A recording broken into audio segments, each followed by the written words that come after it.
On our morning show today from WRCO, we're here to kick off the week and talk about an upcoming festivity here in Richland Center, Thunderfest 2025. Representing Richland Rejuvenates today, we have Mick Cosgrove. Mick, here it is. Everything in place for a busy weekend this weekend? We're getting there. Everything is looking well. We're lining up the final details even yesterday on the phone with some people, making sure things are set, and then this morning again. So I think we're set. Hopefully we have some good weather that's not quite as hot as what we've experienced the last few days, but we're ready. How long has Richland Rejuvenates been a part of Thunderfest? We took it with the city in 2012, so this will be our 13th year that we've been doing the Thunderfest in Richland Center. So. You've had all kinds of weather during that time, though, haven't you? We have. We were just talking. I remember once when it was like 105 without the heat index, and it was like it's so thick you couldn't. I mean, you just stood there. It's hard to breathe, and of course there was no one. And those are years that you just, you're thankful for the good years, and that's the one thing that we just can't control is the weather. We've been pretty lucky. Other than that one really hot year, we had a year where the storms came in some straight line winds and took the tents down about 6 p.m., and so we had to shut everything down that year. But otherwise, it's been good sailing, and hopefully we have another year that's great for people to come out and enjoy the park. That year with the tents, you almost got taken away yourself, didn't you? Didn't you get picked up? It was. I was hanging on to a frame of a tent, and it started to go airborne, and one of the guys yelled, "Dorothy, you're not in Kansas anymore, let go." And I did let go, and the pipe came out of the tent at the same time, and so it cracked a rib and a few bruises, but we survived. Yeah, you did. Talk about blood, sweat, and tears into this event, that's for sure. You've got a really good lineup this year, Mick, and it's a good combination of local favorites and regional bands, and maybe you could talk about that a little bit. Sure. Yeah, so we're going to start the day off with Kelly Long and his accompaniment, which they go by Long Gone Henry Band. They're going to open the day, and they always will provide just an amazing show, and I think they'll show us just exactly why they're quickly becoming one of the favorites of Southwest Wisconsin. You can hear Kelly at various locations around the area. Then at 1:30, the Jammers come to the stage, and this will be the first time to the Thunderfest stage. They featuring John Gielig on the bass, and we had them at the Richland Center City Auditorium recently, and they were a crowd pleaser. We had a lot of folks saying, bring them back, and so they do a great job, and we're looking forward to having John and his group up on the stage at 1:30. They play then at 3 o'clock, Annie and the Crush, which is Annie Christopher, who's no stranger to music stages throughout Southwest Wisconsin. She's been in different groups over the years. She's done a solo thing with us, but every time she gets people up on their feet and moving, so we're thrilled to have Annie up there. Then at 4:30, next up is and back by popular demand is the Three Souls Band, and I know they just played the Taste of the Hills, and I had good reports from people that enjoyed them, but they'll always bring great music and great oldies that you just can't help. But it's an amazing group, and how three guys can make that work like that is just really well. They do a great job. 6:20, we're excited to bring the Madison area, the Omega Project, and these guys will tell you they play a little bit of rock, a little bit of roll, a little bit of blues, but a whole lot of soul. And I've heard them in the past at Broadfest and different groups they've been in, and so very talented group, and so we're excited to put a little of that flair into the Thunderfest lineup.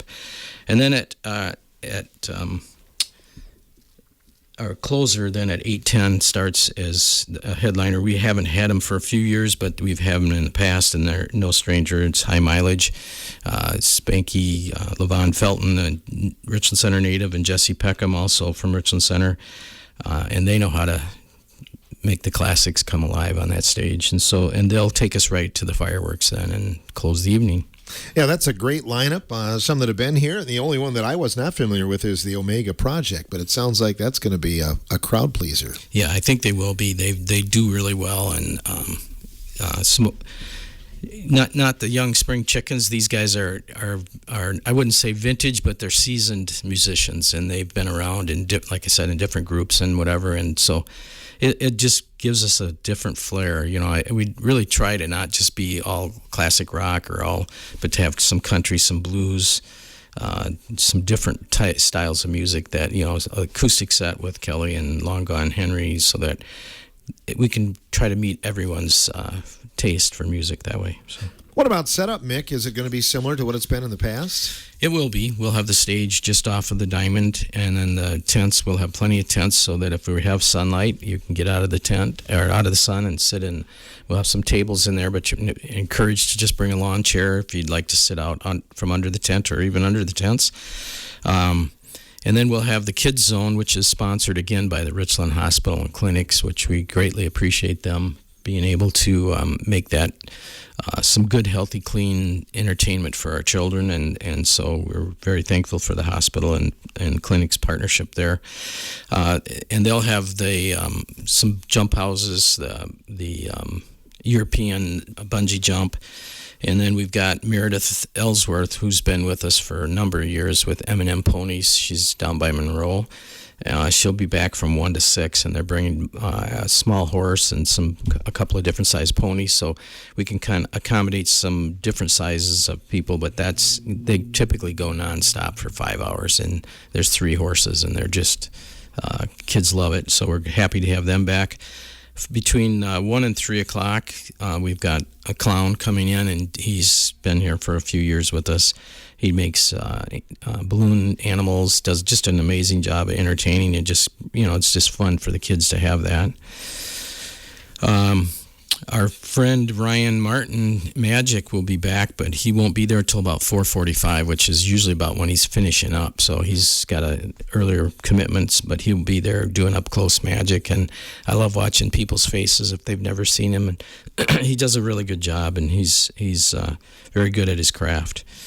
Throughout the day, we've got the dunk tank, which again is sponsored this year by the RC baseball team, and it's a unique feature that they're adding in, which we can talk about later or whatever, is mice races, which this will be my first encounter with mice races. So those are going to start at 7 p.m., and they're sponsored by the baseball. They'll also be helping out selling water and soda, et cetera, hanging out and just doing being there to serve. And I think this speaks highly of our sports teams in so many ways, that they're willing to come out and serve in these types of events, whether it's here, the dairy breakfast, different events. You see them involved in the community. I know a group of football players helped at the auditorium recently, and it's just great to have those kids be out in the community. Parks Department, I believe, is going to again have their euchre tournament inside the senior center, so that'll be available for those who want to take advantage of that. So it's a full day. We should have something for everybody's interest. And then the music again starts at noon. The kids zone starts at 11. But we should have a great day in the park. Yeah, that starts. In fact, the music starts a little earlier than some years, doesn't it? I think a couple of years we were at 1 o'clock, and we kind of pushed that back to noon, and it just works out timing wise. So each group plays a 70-minute set. The first group's the first 4, and then there's a 20-minute change out, which we have to get the next band on. So one band's leaving one side of the stage, and the next band's coming on, except for the last 2 groups. So the Omega Project will have a 90-minute set, and then the High Mileage actually has 2 hours to take us home to the end of the night in fireworks, and that gives or takes a little bit based on the fireworks and when we're ready to go there. Sounds good. The fireworks, I think we'll get a lot of questions about those too. How are they looking this year? How are they going to be? The city does an amazing job. I think we've got one of the better fireworks in this, for sure, in this corner of the state. They double up. One of the reasons we have Thunderfest early is that we can get about twice as much fireworks for the same money, because the fireworks companies, everybody wants them on the 4th of July, and they only can have so many personnel to light those. So we were given the option a few years ago, and the city took advantage of it, and we appreciate that they're getting a double fireworks. So it's a great fireworks show every year, and it's something that's one of the comments we get. That's amazing for a small town to have such an amazing fireworks. And so we're looking forward to those again, and they'll be taking place around 10 o'clock. So I think that you get a better deal when you don't do it on the 4th of July, right? And maybe the chance to have a bigger show. Yeah, and that's how it came about. And so then it was like we were always trying to get as close to the 4th. I think the other thing it does is we have so many great celebrations. The Lone Rock does a great job. You have Avoca, you have Muscadet with fireworks, the Boscobel. It just gives us the ability to not be competing so that people can enjoy multiple shows and really take advantage of the area and what it has to offer. And if we were going to be off of the 4th, we were either going to be before the 4th or after. I always am a guy that wants to be the first guy to the party, so we decided we'll always be the weekend ahead of the 4th and take advantage of that. So, do you recall why Richland Rejuvenates got involved in this initially, Mick? Yeah, so at the time we went to the mayor, and which was Larry Fowler at the time, and we said, what can we do to, we were looking for things to do as a group to say, what can we do to enhance the community or whatever, and his suggestion was, why don't you do something with the 4th of July? They had a few things. We'd had log rolling, I believe one year they had... We had various things, a medieval show and different things, and just looking for someone to take something and run with it. And so we stepped in and started, and we tried a few things. We had a drum and bugle corps that was a competition that really didn't turn out to be our greatest year, but it was, we tried different things and really settled into the music, just kind of following, the success of Star Spangled, and we certainly aren't Star Spangled, but just realizing that people love to just come and relax in Crosscut Park. It's a great place, and just listen to music, and it gives the kids some things to do, and just have a day of celebrating our independence as we lead up to that finale of the fireworks. And the key thing is, it's free. That's true, and we could not do that without the sponsors and without the city, but it is totally free to get on the grounds. There is charges for the pony rides and the kids zone. That's to cover the cost of those things, but all the music is free. It's just whatever you want to eat or drink while you're there, and so that is made possible by our sponsors. Couldn't do it without them, I know. And the food, that's always a big, major thing, isn't it? It is. And we went to food trucks. Originally, when we started doing it, we were trying to run our own food stands, and it's just so much work. And we like to patronize the local food trucks.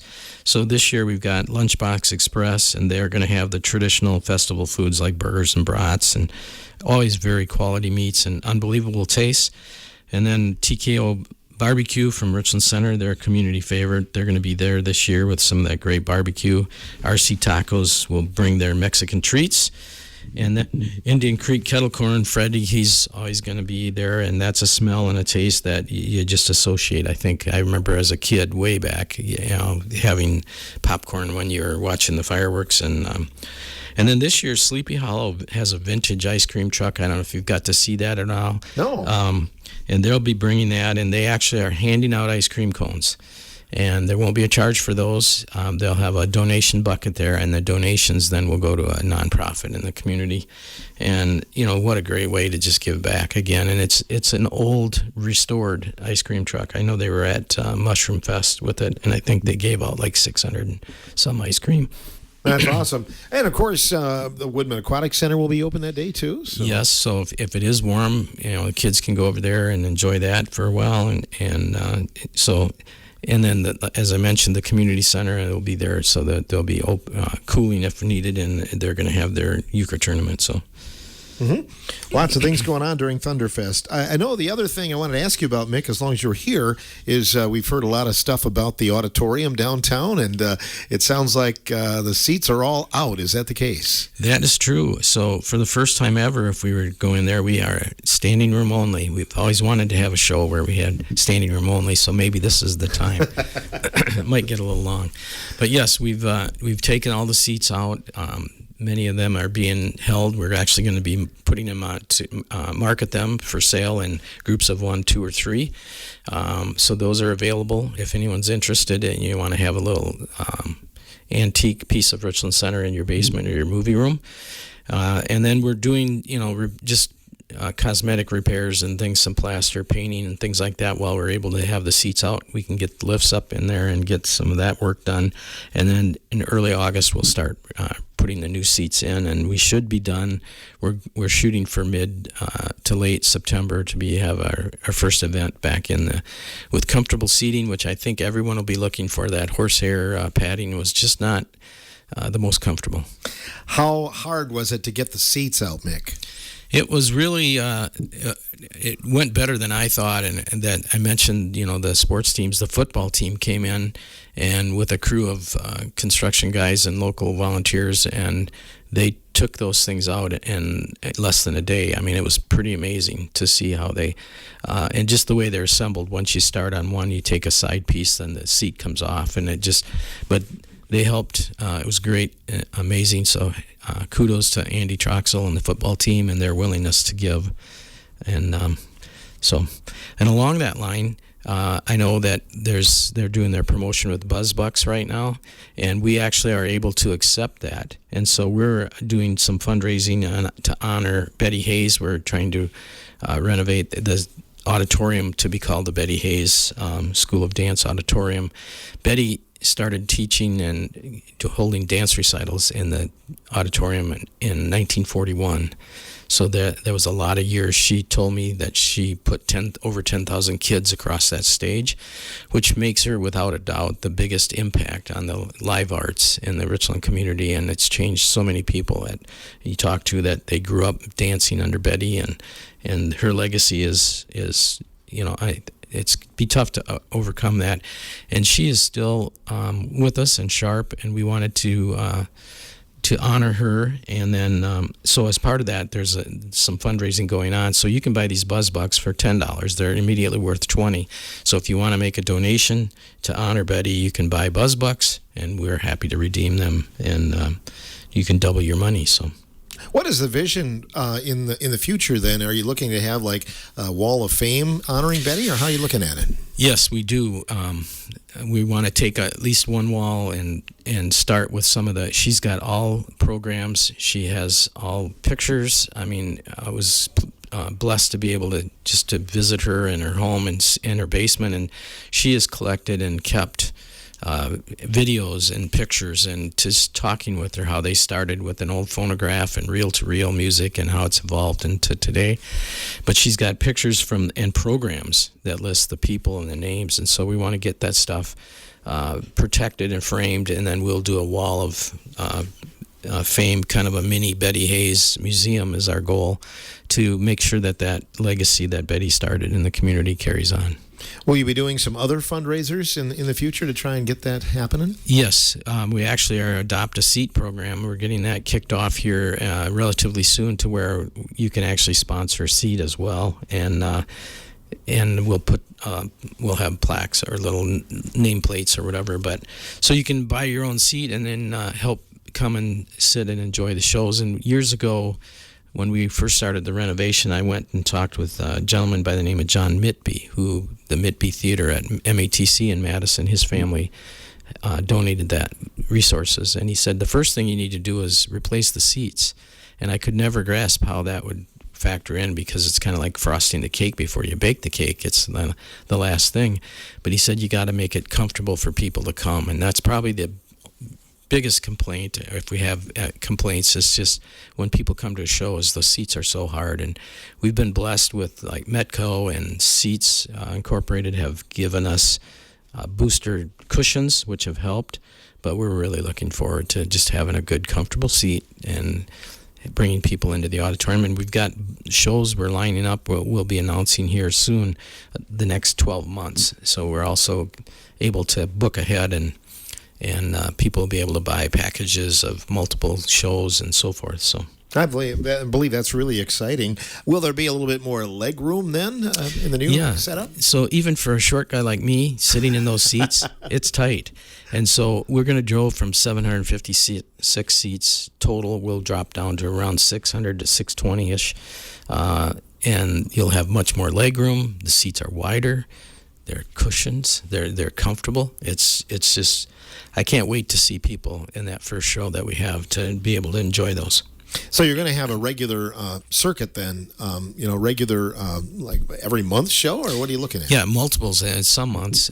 So like there'll be everything we're bringing. We found out that comedy went well here, so we're going to be bringing in comedians. We'll have Christmas shows.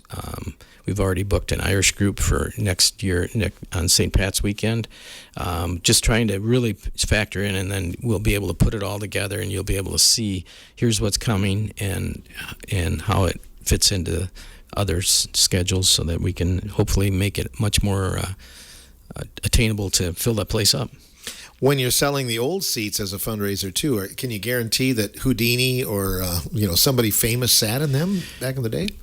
That might be hard. I know they were there. We had Liberace in the auditorium and Houdini, and I always joke about we're still looking for Houdini. He did such a good job, he disappeared. He's there somewhere. Yeah. I doubt if President Taft sat in one of them, but he was on the stage, so he was a big fella. So isn't that amazing to think of that history? And you mentioned Betty Hayes. 1941, her first recital. I mean, and she's got vivid memory of it too. Yes, and that's why I want to really capture as much as we can, so that as we're doing this wall, we can have Betty's input, and her daughter Cheryl has been a great asset as well in helping us get things moving. And of course, Lee has passed on, but that School of Dance, to be able to talk about, and when we talk about, like, she knew Sheila Troxel was with me at a meeting at her house, and Sheila said, well, you taught Mick to dance, and she goes, I remember that. I taught you guys in 2 hours that routine, and it was 8 business people. I was president of the chamber back in the early 80s, and we were the halftime entertainment in tutus, and she did, and we weren't exactly sure what we were volunteering for. It was just that Betty needed us, and we got to the auditorium, and voila, we were given tutus, and let's just say it probably wasn't our finest hour. But the scary thing is, Betty had video of it. She does. She mentioned that I might have a video of that, and then she let Sheila know later. I found that video, and it's like, that's scary. I'm not sure I want to see that video.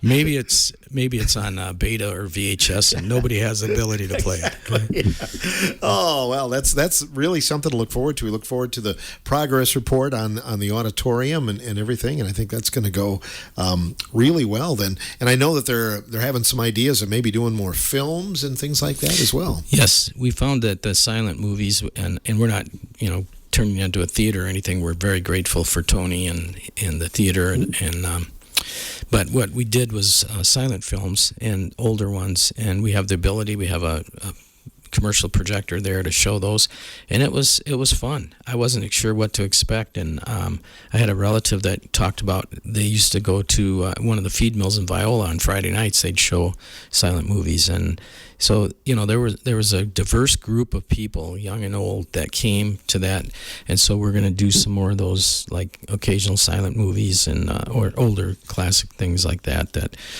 again, it's not we don't want to turn into a movie theater. It'll just be a couple times a year, but we feel like it's something that we can do that will really help enhance the overall arts in Richland County. What about the stage? That's in pretty good shape, though, the stage itself? It really is.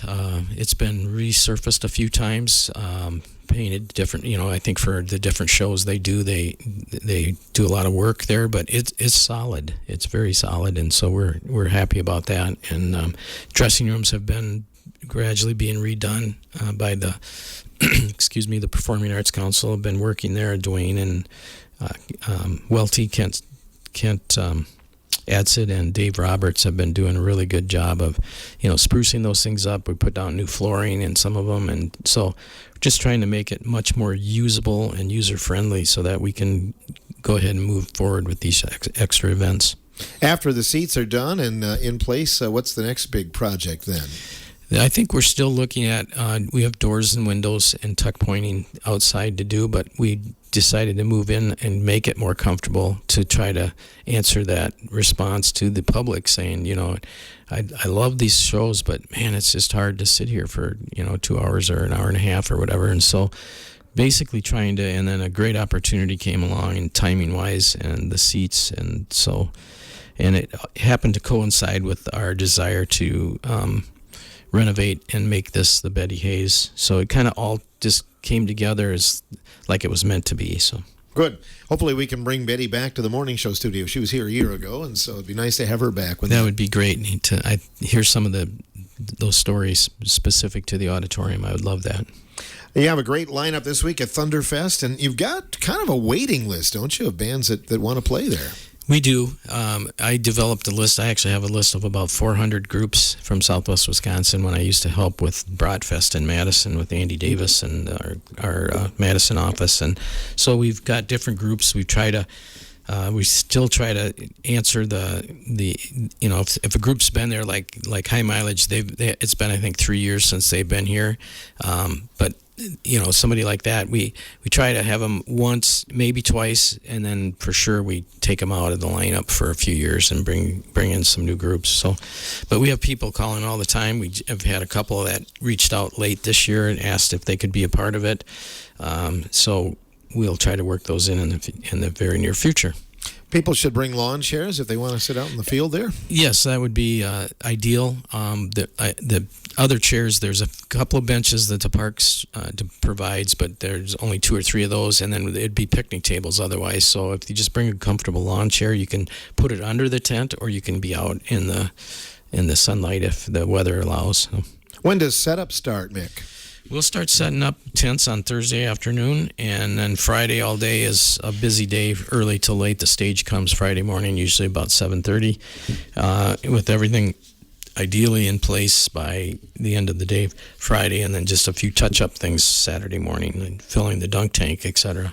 Who's doing the lights and sound for you this year? So the sound is being done by STS Sound. Scott, I believe he's out of Spring Green area is where he lives. I'm not sure if that's the company's based out of there, but we've had him at the auditorium a couple of times, and I've heard him at a couple other shows. Our past sound guy, Tom Matthews, retired he was from the Dodgeville area. He just getting up there in age and decided he was done hiking around with speakers and all those, the setup crew. And then lights, we've actually got the light guy from High Mileage is going to do our lights all day. LP they call him, and so Steve Davis helped to coordinate that, so we're very appreciative. Steve's been amazing over the years. He's done everything from sound. We've saw him on stage as a guest performer with different groups, and music in Richland Center. Steve's been connected to that way back with Bruce Hesmer and different ones over the years. I remember back in high school first hearing them play, and so we're grateful for Steve's input over the years.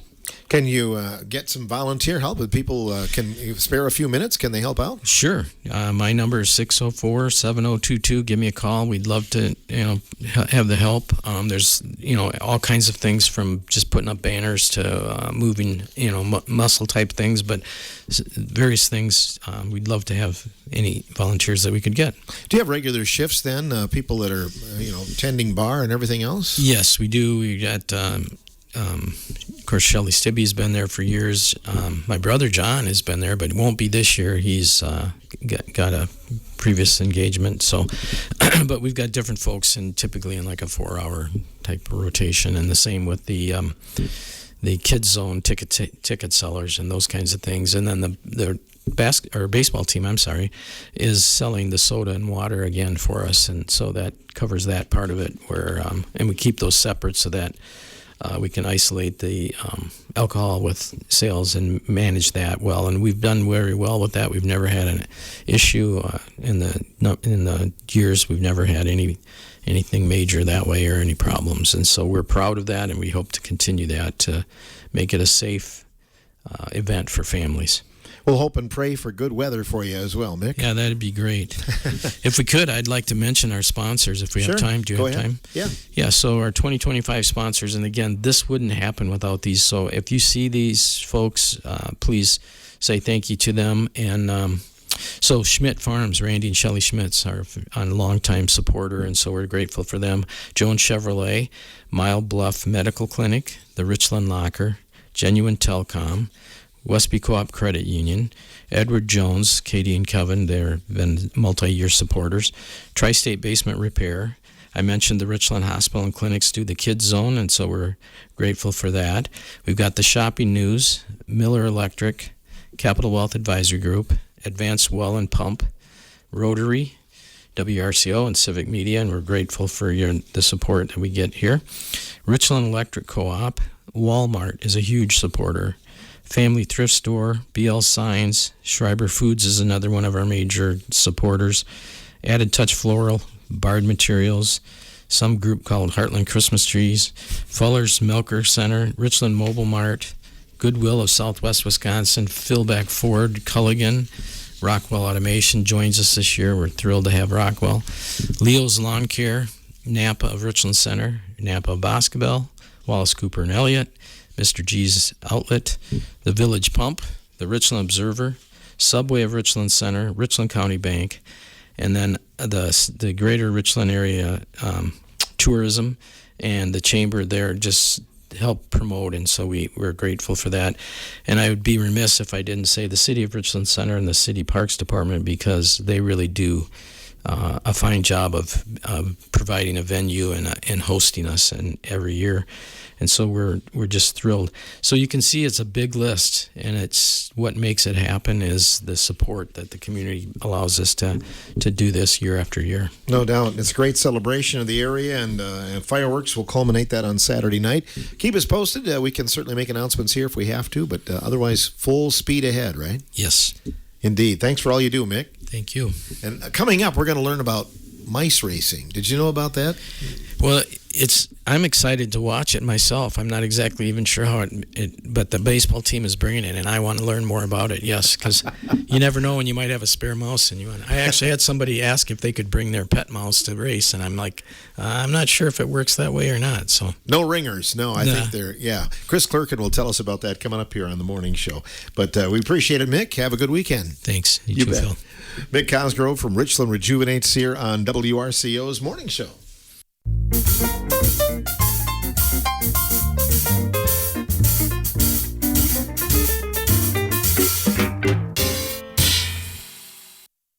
One of the special things that will be going on during Thunderfest, we're going to have some fun today talking about an upcoming event. The Diamond Club, Richland Center, putting on a special event. Chris Clerkin is here. Chris, you sent me information on this, and I thought it was some hoax from the internet. Tell us what you're going to be doing. Yeah, so we're offering for the first time that I know of in the Richland Center area that we're doing mice racing. So when we were down in Missouri this year for our high school baseball trip, we got to talk to a bunch of the coaches with every team that we played, and we always try to find new fundraising ideas. You never really want to replicate what other teams do, especially within your own school. So we thought this was a good opportunity to see what Missouri does for their fundraising. One of the schools did mice racing over the summer. They get a big group together. It's a fun time, they tell us, which watching some videos on how mice racing is done, it seems pretty fun, if you're out there betting on it and watching it, see if your mouse wins. Oh, so that's funny. So do you have to build a track for it then, Chris? Yep. I'm actually in the process with it. I'm almost done with it. So the mice track is going to be 6 lanes where I've got some LED lights in the back to make it cool. We can go different lights with different races. So we're going to run 6 mice per race. So total of 6 races we're going to run in the first wave. And then in the championship round, we'll take the winner of each one of those 6 heats that we run to begin with and run those at the championship round. Huh. So the next question is, where do you get the mice? That's a secret. I can't tell you. No, actually, we have a business out of Reedsburg, the True Value Superstore there. Stopped in one day, heard that they sell mice, and they're really nice there. Went up and asked them, is this something that I can just rent for the day and return them? Because I don't want to take care of 36 mice, for a whole another year. So they were extremely kind, and they're letting me come up, just borrow 36 mice for the day, and hopefully return 36 mice. If I'm short 1 or 2, I got to pay for them, but I'm okay with that. So they were really nice to help me out with that. What if they get loose in your house? My wife would probably kill me and probably divorce me at that point. But no, we're going to try and keep them, in their cages as long as possible, as long as the kids don't get into them and leave the cover open or anything like that. So This track, how long is it going to be? The track is 7 feet long. There's a little portion where the starting gate is going to be about 6 inches long, so it's 6.5 feet long is the track. If we get there and it's just not quite big enough, next year I'll build a bigger one for everyone to make it longer, put some obstacles in there maybe. So we'll see how it does this year. If it does really well and people really, really like it, then we'll look to expand it, make it bigger, throw some new things in there. Is it covered? Is it like when they run down the track so they can't jump out? Oh, yeah, you don't want the mice getting out. So what I have in the front is just a plexiglass that goes in the front, can slide back and forth so I can get the mice after the race is done and set them into the starting gate and close it off. So it was expensive to get all the material for it, but it looks pretty cool, especially with the LED lights that's glowing in them. So what motivates the mouse to run? That's the thing. And I've been looking it up and trying to see if, they put little bits of food at the very end. But all the videos I see, they don't, put any bait at the very end or anything like that. The mice are just curious and run down. And I think that's kind of the fun part, is because mice will go about halfway and stop and go, what was I supposed to do? And then they just keep going and, so who knows who's going to win. But I guess that's the fun part of it. Is it up on a table? Yeah, it'll be up on the table so everyone can see. I have to build a stand for it too, so it'll be even higher than that. So we're going to try to make it at least, hopefully at the very top, about 7 feet, so it's visible for everyone. What time do the races start at Thunderfest? So we're going to start the races at about 7 o'clock.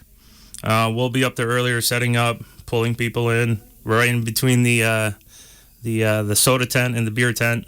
Hopefully we're closer to the beer tent side of it. But 7 o'clock will be the start time. Every 15 minutes we'll run a race.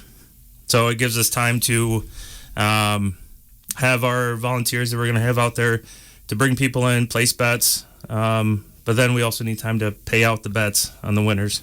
Okay. So if you do win, we're going to give you money for it right away. It'll be straight cash. No checks, please. I'm really looking forward to having a lot of people up there and making this thing a fun event for everyone. And then it also just helps us out with our funding with our program. So it is the Diamond Club, and that's probably one of the things that people would ask. You're not gambling through the school or anything. No. Yep. Miss Selgaby up at the high school would not allow us to do that through a high school program. For good things, we don't want this getting out of the news where we have high school kids taking, bets from people on mice. So we're happy to take care of it and run it through the Diamond Club. And all the money will go towards the Diamond Club. We'll just support baseball within Richland Center with the money that we get in. We'll obviously take care of our needs first, to make sure that all of our players have equipment that they need, tournaments we get into. But if the high school needs something, like new batting helmets, a new team bat or something like that, we'll happily take care of it for them. So that's good news. Is there any one particular thing you'd like to raise money for that all the baseball teams can use, or is it just pretty much for operations? Well, right now it's just purely operations. As we go forward, right now I have the 10 and under team with the Diamond Club. Next year I'm going to have 2 teams. I'm going to have an 11U and a 10U team, which means I now need to get a whole other set of equipment for that second group. So in total, at the very end, I want to have at least 3 teams, which is 3 of everything that I'm going to need. So money still needs to be coming in so we can get equipment for the kids. And then there's also nice things that when we can give back to the kids that come out, give them some free stuff. This first year I gave them free jerseys, for signing up. If they need a replacement, we can work on a deal with getting a replacement, but the less the parents have to pay, the better I feel about it, because I don't want to make this a burden on the parents to bring their kids out and play baseball. Their kids are really enjoying it. They show an interest in playing baseball, so I want to keep those kids out. I don't want to kill the parents with a heavy financial burden with playing for the Diamond Club. Are there a lot of kids playing baseball this summer? I have 15 kids on my team, and from what I'm told, there's another 2 groups with RCYBS, so there's a lot of kids in the 10U group that are playing this year. Of the 15 kids I have, all 15 of them work really, really hard and are very good baseball players. Wonderful. That bodes well for the future. Yes, yeah, that's kind of the goal of the Diamond Club, is to get these kids a little bit more competitive. Knowledge of baseball is a little bit higher when they come into high school, and then that just makes my job at the high school level just a little bit easier. And we don't have to teach the basics. We can go a little bit harder with them, teach them a little bit more of the intricate parts of baseball, and just have better baseball knowledge when they get there. Is the high school team playing in any tournaments or anything this summer, Chris? Yes. So the high school, we're in a summer league through Pat Riley. He's got 6 or 7 teams right now through this sort of league that we're in. Last time I talked to him, there's a North Division and a South Division. So Reedsburg, us, I think Sauk Prairie's in there. And then he's got 4 teams south. So the Dodgeville, I want to say Darlington, Minter Point, maybe Shullsburg's in that. So he's done a great job in the summer. The one thing that he really wants to push is let's keep playing baseball any way possible, which is nice because we're usually the first call when it comes to him needing to do something and put something together. And we're more than willing to help him out. Pat Riley's a great guy, great coach, and everyone on our staff respects him. So anything he needs, we usually try and help him out with. All right. And do you play some home games here during that league or not? Yes. I'd have to look up the schedule to find that, but I think we have 3 or 4 home games. The first one we were supposed to have got rained out. We were in Dodgeville on Monday, and then they have a game tonight, I believe. Not positive where that's at, but yeah, they're going to have like 6 or 7 games for the summer to get them in. The other thing that we're working with is, now that the WIA has relaxed the contact rules, now we're trying to coordinate with 2 or 3 other sports throughout the summer to try and make it work. So you can't throw 50 games in a summer anymore. We have to work with everyone's schedule to make it work. So 6 or 7 games in the summer is fine. Gets our kids working together with a new group since the seniors are gone, and just see how they mesh. It's not going to secure a spot for anyone next spring coming into the season. So it's just good for them to get out there and keep playing. And, you got some new faces on the team, and just see how they work together.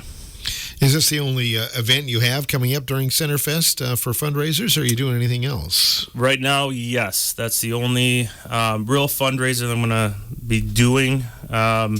Just things overlap for me so much throughout the year. Like I'm working with high school baseball or high school football right now. I'm trying to set up youth football, wall running, youth baseball. So the less fundraisers I have to do, the better. So the more money we bring in this one means I have to do less fundraising, which is always a bonus. Plus, I don't want to kill the kids with trying to do fundraisers all the time. Just keep it simple. Like we're gonna have the turn-in today for these mosquito beads that we're selling, which I'll have some at Thunderfest. I'll have whatever I had left from the original shipment to try and sell off. But the kids do a great job whenever we do fundraising. And this one, the kids are going to kind of stay away from. It's going to be a little bit later at night, and we're going to be next to the beer tent. So kids will be, off playing, watching fireworks later. So this is kind of a parent fundraiser that we're going to have a few volunteers come out for. I'll be there the whole night just to make sure things run smoothly. So mice racing. I never thought I'd see the day, but yeah. I've been told a lot of other animal betting things that have happened. I was actually just talking to a parent last night at practice where they have this, they call it like chicken racing down in Texas, where chicken runs around and wherever it poops into whatever hole, they win money on it. It bewilders me on the things that people are willing to bet on, Or bossy bingo with a cow. But this is interesting. Now, when you do this, like you bet, do you pick a mouse? Like, is that your mouse, or how does that work? So, what we'll have a couple people at the table in the front. They'll provide you with a betting slip. On there, you'll pick what lane you want. We'll come up with names for all the mice that we have, so we have to come up with 36 names. which may be a little challenging, but we got ChatGPT for that. So you'll pick whatever lane mouse you think is going to win, and then you'll pick how much you want to bet. So I haven't quite determined if we're going to do a set amount. I've seen some out there between $2 and $10. You just pick whichever one you want, or we're just going to leave it blank. You write in whatever you're willing to bet. Okay. So for the first 6 rounds, we're going to do a 2-to-1 bet.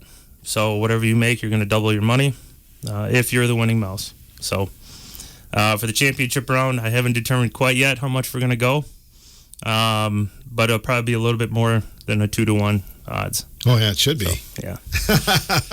Sounds like, I mean, you're basically adopting these mice for a day. So Yes. That's the thing. You know, you're going to be nice to the mice. They're going to be, absolutely. Yeah. Not Well, I gonna- mean, I'm going to be naming them, so Right. you know they're going to be kind of part of the family for a day. Do you have to feed them to make sure that they got enough nourishment? Yeah, I'll pick up some mouse food when I leave, just so they don't go hungry. Okay. You know, I want to be nice to them. You know, I don't want to pee on them. So Is it a special breed of mouse or? it's whatever mice they're willing to give me. So I'm not gonna, ask for a special kind, but I'm not sure exactly the breed of the mice that we're going to be getting from them. Well, these are the kind of mice that people actually adopt for their own pets then. Well, the question he asked me if when I got there was, do I want alive mice or dead mice? So I'm assuming these are ones that they feed to like snakes, Oh. used for food. So, but I'm assuming you can adopt these and have them as pets if you want to. Okay. So Yeah, maybe you'll fall in love with one during the race on the Saturday night. we'll see. Oh, that's awesome. Anything else you want to add about it today, Chris? No, just that, we appreciate everyone's support. Whenever we have fundraisers, everyone comes out and it's great and we appreciate it. And I'd like this to kind of be a special thing because there's, not everyone just wants to do a cookout all the time. We can't do the Hornet cards all the time.